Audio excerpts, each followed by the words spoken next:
welcome back. Now, industrial activity has become synonymous with the economic progress in Tamil Nadu. But a closer look points to dark clouds on the horizon.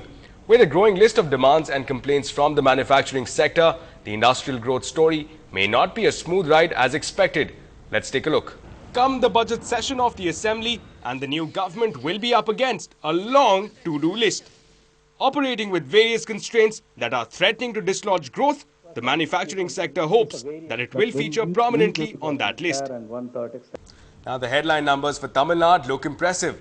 Accounting for over $80 billion in GDP and a handsome growth rate, most other states might turn green with envy. Or will they?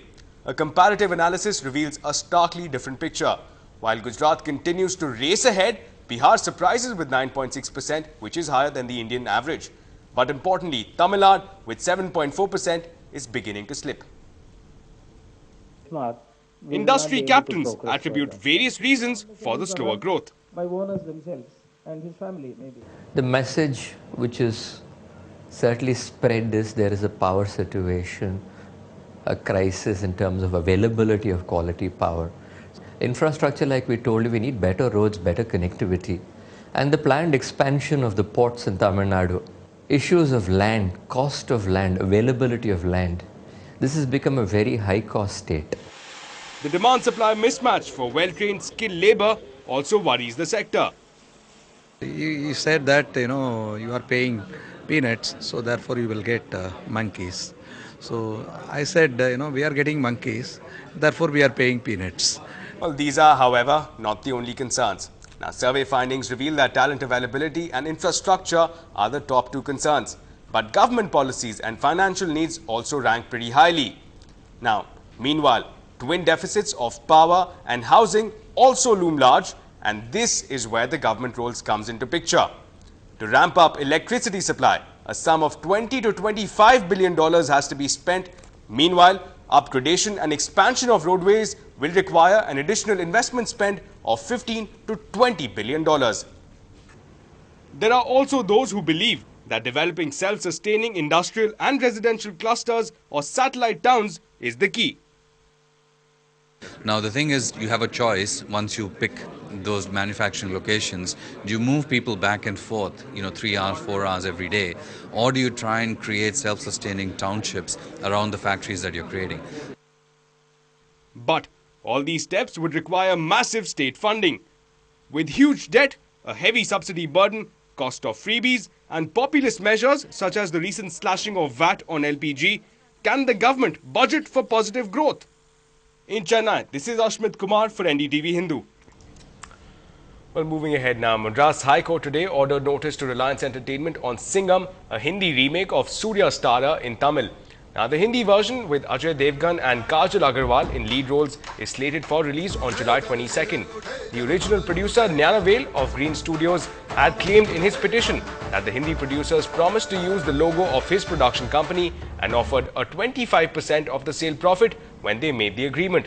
Now, he told the court that the film was sold for 80 crore rupees and made a profit of 50 crores.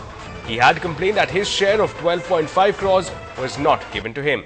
Now, the court ordered notice to Reliance Entertainment and asked them for a reply within a week's time. Well, following civil code instructions, many high-rise workplaces have begun conducting fire and other emergency drills on a regular basis. Now, according to regulations, emergency drills have to be held every 3 months in buildings that are higher than 15 meters. Now, the conductors of these drills hope that the information they provide will spread to other parts of the participants' lives and increase awareness on safety issues. Extinguishing a fire. Easy method of this. Yeah, it was really helpful for us, and people should come fast actually. 6 months we do this mock drill. It's very useful. Many people may not know about the fire, the different type of power which is happening. So you talked about 4 types. So now people will come to know we cannot use water for all the time, right? You need to use gas, carbon dioxide, or the towel or something. So that they are showing it every time. People will come to the new people are joining in organizations every month. So this is helping everybody. And also they'll spread the word to a house and then neighbor places and stuff like that. So we always do it, strictly follow every 6 months. This is for the awareness of the people about the emergencies and the duties in emergency. They should know, each individual has to know what's the duties in case of emergency. We give this session, we keep the session divided into two emergencies. One is the normal emergency, which is the minor one. The other one is the extreme emergency. In the extreme, that also we teach them what they have to do. Well, some national updates now. 21 infants have died in the last 2 days at the government-run BC Roy Hospital in Kolkata, and there are still no answers from the hospital on just why this happened. The distraught families have accused the hospital of negligence. Yesterday, they smashed hospital furniture and blocked a road for close to 1 hour, triggering a police lathi charge. Chief Minister Mamata Banerjee has set up an inquiry committee into the case of deaths and sought its report within the span of 24 hours. যেই হোক top to bottom তাদের আমি spare করতে রাজি রই, কারণ হাসপাতালে যারা কাজ করবে হাসপাতালের মতো করেই কাজ করতে হবে, আর এখানে কোনো রাজনৈতিক রঙও আমি দেখব না। Well, 3 years after TV executive Neeraj Grover was killed and hacked to pieces, his killer, Emile Jerome, in fact, a former Navy commando, has been sentenced to 10 years in jail. Now on charges of culpable homicide, not amounting to murder.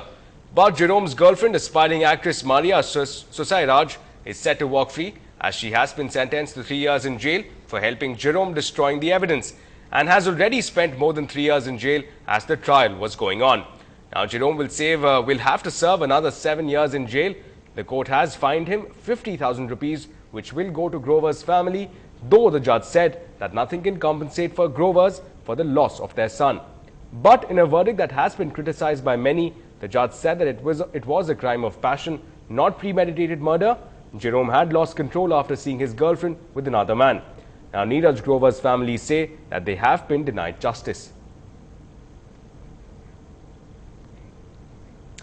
Well, in its attempt to garner support for the civil society's version of the Lokpal bill, Team Anna today met senior BJP leaders including L.K. Advani. Team Anna has been meeting politicians across parties to garner support for its version of the Lokpal bill. Senior BJP leaders M.M. Joshi and Ravi Shankar Prasad were also there at the meeting. Anna is meeting political leaders across the board to push the draft of the Jan Lokpal bill ahead of an all-party meeting on Sunday.